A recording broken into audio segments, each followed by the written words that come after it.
नमस्कार, मैं अंजना शर्मा और आप देख रहे हैं यूबीसी 24 न्यूज। आइए नजर डालते हैं आज की बड़ी खबर पर। पुरखों और प्रकृति को देवी देवता के रूप में पूजते हैं आदिवासी। गीत गोविंद और किस्से कहानियों में होती है वाचिकता और मौखिक परंपरा पुरखों से मिलती है, किताबों से नहीं।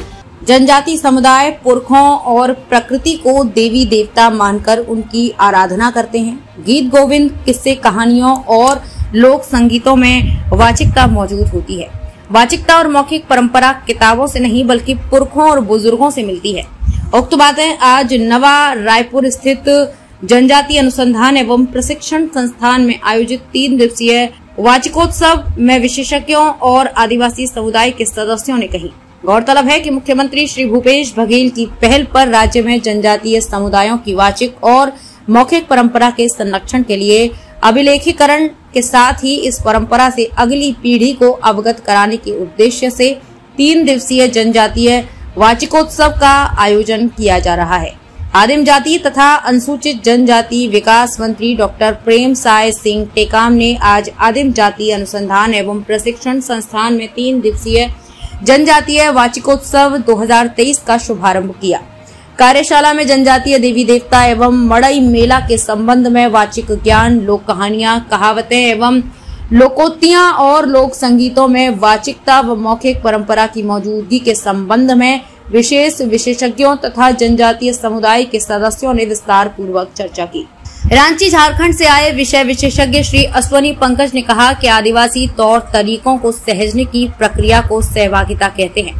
वाचिक परंपरा में कोई गुरु या शिष्य प्रधान नहीं होता। एक दूसरे से सुनकर या बोलकर अथवा विभिन्न विधाओं के माध्यम से इसे आत्मसात किया जाता है। आदिवासियों की वाचिक और मौखिक परंपरा को सहेजने की जरूरत है। राज्य सरकार ने इस दिशा में पहल की है, ये सराहनीय है। उन्होंने कहा कि आदिवासी समुदाय में कोई उच्च नीच अथवा स्तरीयकरण नहीं है, पुरुष स्त्री समान है। हालांकि जनजातीय समुदाय में मातृत्व प्रधान है, लेकिन इसका आशय शक्ति सत्ता से नहीं बल्कि घर परिवार और समाज की सुरक्षा से है। नेशनल बुक ट्रस्ट नई दिल्ली के श्री पंकज चतुर्वेदी ने कहा कि छत्तीसगढ़ भाषा और बोली के मामले में काफी समृद्ध है। उन्होंने कहा कि वैज्ञानिक तथ्य है कि जितनी अधिक बोली भाषा होंगी उतना ही जैव विविधता होगी। हमें इन दोनों को ही बचाना है। जनजातीय समुदाय की भाषा बोली की रक्षा के साथ ही अन्य समाज के लोगों को भी इसके प्रति संवेदनशील बनाना चाहिए। मुंडा गांव निवासी श्रीमती जयमती कश्यप वाचिक और मौखिक परंपरा को छठी कार्यक्रम का उदाहरण देकर बताया कि छठी वाचिक परंपरा का ही स्वरूप है। प्रायः सभी समाजों में छठी कार्यक्रम किए जाते हैं। छठी कार्यक्रमों में बच्चों को संस्कार देने व वाचिकता को आने वाली पीढ़ी को बताने और सिखाने के लिए किया जाता है। बस्तर के ग्राम कोटानार निवासी बाबूलाल बघेल ने जनजातियों में देवी देवता में परिचर्चा में बताया कि मुंडा जनजाति के सदस्य हैं।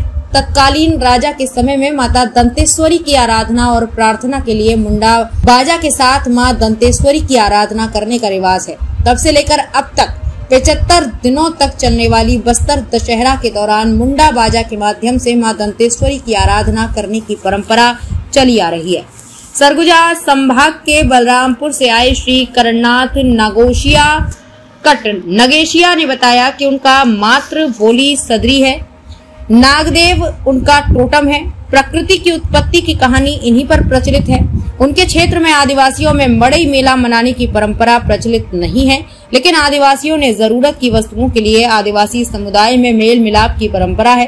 ग्राम देवता बड़ा देव, बूढ़ा देव, कुदर गढ़हिन, धरती माई, गौड़ी माई, ग्राम देवता बड़ा देव, बूढ़ा देव, कुदर गढ़हिन, धरती माई, गौड़ी माई, महामाई को देवी देवताओं के रूप में पूजा आराधना कर जल जंगल जमीन गांव की सुरक्षा, फसल की सुरक्षा, दुख तकलीफों को दूर करने के लिए आराधना की जाती है। इसके लिए ग्राम में एक देवगुड़ी में जाकर देवी देवता को मनाने की परंपरा है। खबरों में अब तक के लिए बस इतना ही। फिर होगी आपसे मुलाकात ऐसी ही एक बड़ी खबर के साथ।